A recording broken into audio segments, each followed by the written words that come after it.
Hello साथियों, नमस्कार। जैसा कि आप सभी जानते हैं कि इनकम टैक्स रिटर्न फाइल करने का समय आ गया है, इनकम टैक्स फाइल करने का। और इस समय चल रहा है 2024-25 जो हमको इनकम टैक्स जमा करना है। हम लोग old tax regime versus new tax regime 2024-25 के बारे में देखेंगे और ये जानेंगे कि किस वाले से, ओल्ड वाले से भरना हम लोगों के लिए फ़ायदेमंद है कि नए वाले से भरना हम लोगों के लिए फ़ायदेमंद है। तो हम लोग आकलन करेंगे, कैलकुलेट करेंगे कि ओल्ड में फ़ायदा है या न्यू में। सबसे पहले हमको क्या करना है, ग्रॉस इनकम, जितनी भी हमारी ग्रॉस इनकम है उसको हम लोग लिख लेंगे, जैसा कि हमने पहले ही बना के तैयार कर लिया है। उसके बाद स्टैंडर्ड डिडक्शन को 50,000 जो कि है, ओल्ड पुराने वाले में भी 50,000 है और नए वाले में भी 50,000 है, हम लोग घटा लेंगे। हम लोग 10,000 टोटल इनकम को लेकर चल रहे हैं कि हमारी टोटल इनकम 10 लाख है। अब जब 50,000 घटा देंगे तो हमारी इनकम बचेगी 9,50,000 पुराने वाले में और नए वाले में भी 9,50,000 बचेगी। उसके बाद हम लोग 80C के तहत 1.5 लाख तक की छूट को घटा सकते हैं, जो कि पुराने वाले में छूट दी गई है और नए वाले में कोई भी छूट नहीं दी गई है। 80C में 80C में बहुत सारी चीज़ें आती हैं कि क्या क्या छूट उसमें मिलती है, वो हम अलग से एक वीडियो बनाएंगे कि क्या कौन सी चीज़ों की छूट मिल सकती है। तो वो 1.5 लाख जब हम इसमें घटा देंगे तो हमारी टोटल इनकम बनेगी 8 लाख। और 80C के तहत नए वाले में कोई छूट नहीं दी गई है, इसलिए वहाँ कोई छूट हम लोग नहीं घटा पाएंगे।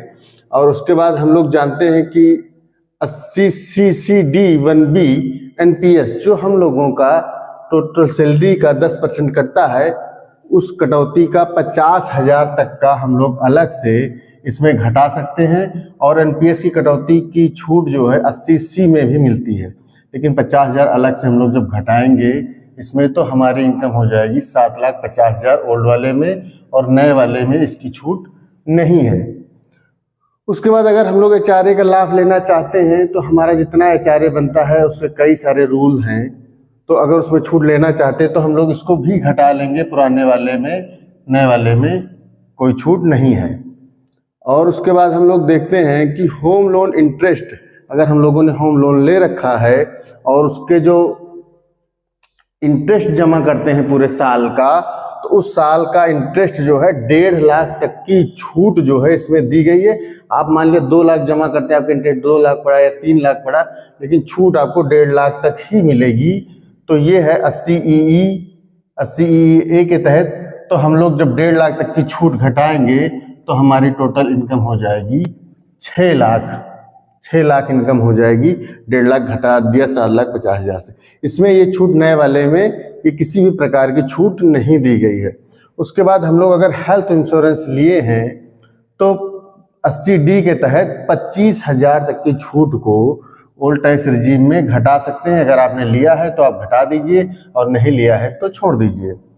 उसके बाद जो डिसेबल पर्सन है उनको 80DD के तहत 1 लाख तक की छूट दी गई है। अगर आप डिसेबल पर्सन हैं तो आप 1 लाख तक की छूट को घटा सकते हैं यहाँ पे। अगला है, इस प्रकार हम देखेंगे कि सभी प्रकार की छूट जब इसमें घटा देंगे तो हमारी जितनी इनकम बनेगी उसको बोलेंगे टैक्सेबल इनकम, जो कि सभी प्रकार की छूट इसी में दी गई है। इसमें केवल स्टैंडर्ड डिडक्शन की छूट दी गई है नए वाले में, तो हमारी इसमें बनती है 9,50,000, इसमें बनती है 6 लाख।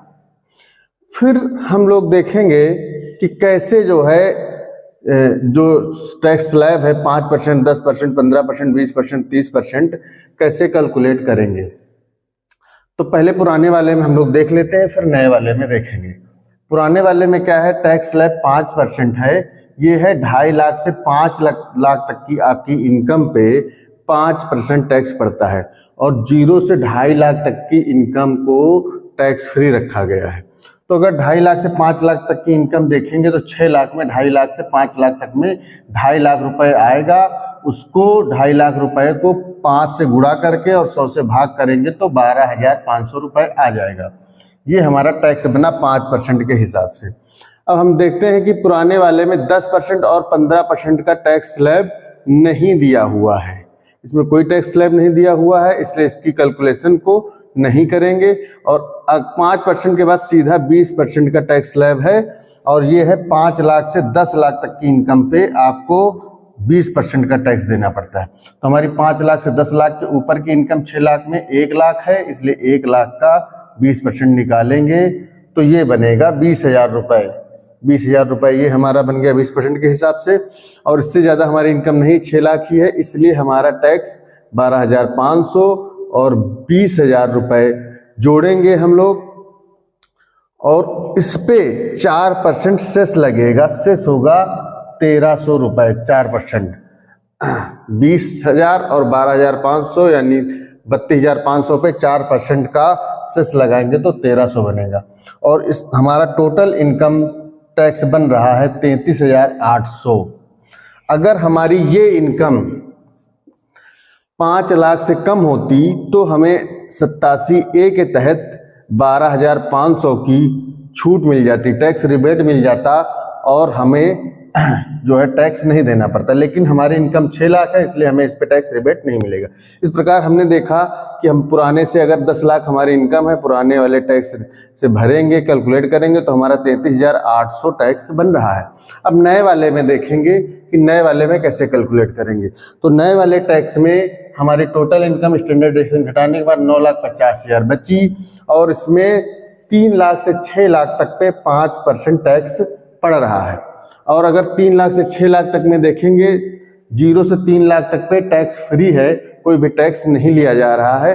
और 3 से 6 के बीच हमारा 3 लाख आ रहा है, क्योंकि 6 लाख से ज़्यादा इनकम है तो उसमें उसको अलग कैलकुलेट करेंगे। और 3 लाख पे कैलकुलेशन जब करेंगे 5% का, तो हमारा आ जाएगा 3 लाख का 15,000 रुपये। उसके बाद इसमें है टैक्स स्लैब 10% में। 6 से 9 लाख की जो इनकम है वो आपकी 10% टैक्स लिया जाएगा उस पर। तो ये बनती है हमारी 3 लाख। 6 से 9 के बीच में हमारी 3 लाख इनकम इसमें बन रही है। उस 3 लाख का 10% जब हम लोग निकालेंगे तो हमारी बनेगी 30,000 रुपये। 30,000 रुपये कैलकुलेट करके यहाँ लिख देंगे। उसके बाद ये है 15% का टैक्स स्लैब। 9 लाख से 12 लाख तक के बीच में जितनी भी हमारी इनकम बन रही है वो है 50,000 रुपये। 9 लाख से ज़्यादा हमारी 50,000 इनकम है, इसलिए 50,000 इनकम पे 15% टैक्स का कैलकुलेशन करेंगे। और जब 50,000 का कैलकुलेशन करेंगे तो वो हमारा आएगा 15% पे 50,000 का 7,500। इस प्रकार पूरे टैक्स को हम लोग जोड़ लेंगे, और उस पर 4% सेस जब लगाएंगे तो ये बनेगा 2,100 रुपये। 2,100 रुपये सेस हो गया। ये 15,000, 30,000 और 7,500 का 30, 40, 50, 52,500 का जब हम लोग 4% सेस जोड़ेंगे, ये 4% सेस है तो ये निकलेगा 2,100 रुपये, 2,100 रुपये निकलेगा। और जब सभी टैक्स को जोड़ देंगे, ये 5% टैक्स है तो ये आ जाएगा 54,600 रुपये। इस प्रकार साथियों हमने देखा कि अगर पुराने वाले टैक्स से हमारे पास बचत है, हमने लोन ले रखा है, हमने हेल्थ इंश्योरेंस ले रखा है, तो हमें बहुत ज़्यादा फायदा, और हमारी इनकम टैक्स बन रहा है 33,800। लेकिन अगर हमारे पास कोई भी बचत नहीं है तो हम लोग जो है नए वाले से भरेंगे, और तो इसमें बनेगा 54,600 रुपये। इस प्रकार हम देखते हैं कि हमारा जो है पुराना वाला टैक्स अभी भी बहुत अच्छा है टैक्स सिस्टम। धन्यवाद सर।